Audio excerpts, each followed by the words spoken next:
been an honor, Spider-Man. What are you doing here? There's a dance.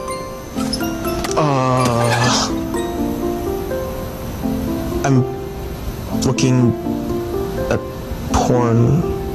What if Ned becomes Hobgoblin? Hobgoblin? How'd you get that from the trailer? I'm not just talking about Brand New Day, I'm talking about the entire new trilogy, so let me explain. So I've theorized that Brand New Day isn't just about villains, it's not just about heroes, it's about Peter losing himself and his identity as Peter Parker. Right. But for that to really work, Peter needs to crash and rebuild himself, but for that to happen, Spider-Man needs to go too far. And you think Ned as Hobgoblin is the perfect way to tell that story? Exactly, and Brand New Day sets it up perfectly. How? Think about it. Something people haven't really talked about is how Peter's absence affected everyone he left behind. People like MJ, people like Ned. You know what? You have a point, because I'm sure it feels like something or someone is missing from their life. Exactly, so what if Peter's absence sends Ned into a spiral and he becomes a villain like Hobgoblin? Peter's best friend becomes a villain due to Peter's actions? That would break Peter. Exactly what I'm saying, and if I'm right, it not only makes sense for the story, but it needs to happen for this trilogy. But why? Because it would take us to the black suit. Explain. Think back to Spider-Man 2, right? It's a story about losing yourself, losing your powers, but rediscovering who you are. Brand New Day feels like the inverse of that. What do you mean? You lose yourself, but instead of losing power, you gain it, but that power amplifies everything that's broken. And that's exactly what the black suit represents, right? It forces you to face the consequences of everything you've been avoiding. I think I see what you're getting at. And with Secret Wars coming up, this story can happen. Everything Peter hasn't dealt with consumes him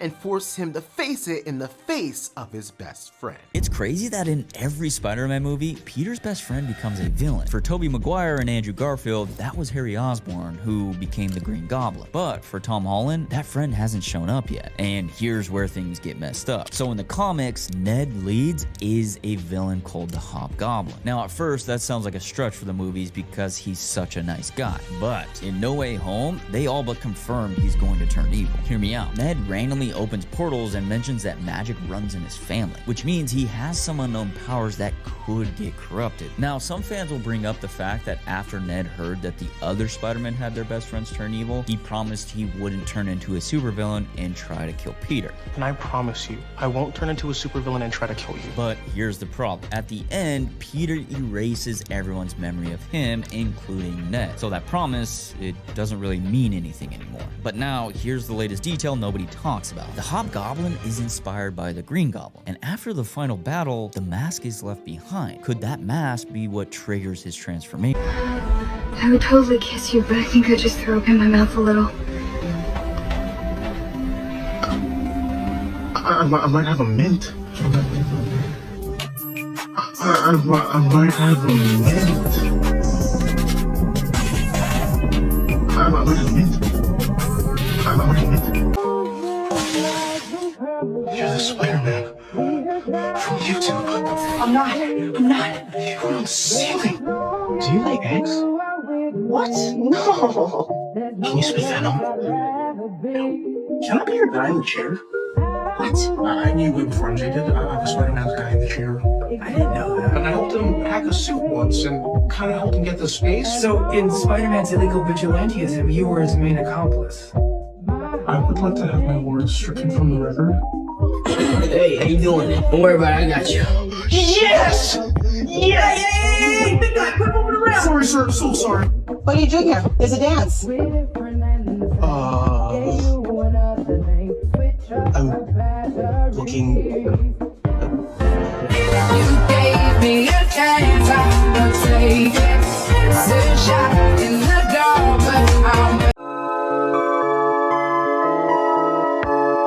Kill the lights, so baby, close your eyes. The way you're looking at me, you got me mesmerized. Something I can't escape, feel like I'm lost in space. You got that good loving, girl, if you leave me, I might throw my heart. So sorry to keep you waiting. Can we get Ned a snack, please? Absolutely. He's been waiting here. I got you. Dude, I'm so sorry about that. I'm not supposed to say anything to you. No, Ned, not even a thing. I just have one question. When MJ told you that Peter was Spider-Man... Whoa.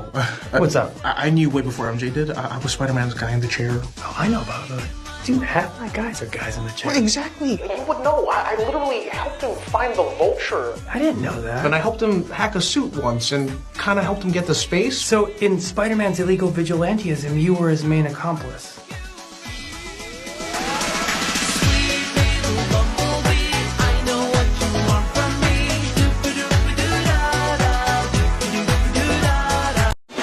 It started with the hay, lock a quick and well, it just started in the hay. He took his ass back to the crack shack when his Long John's on, singing that old song.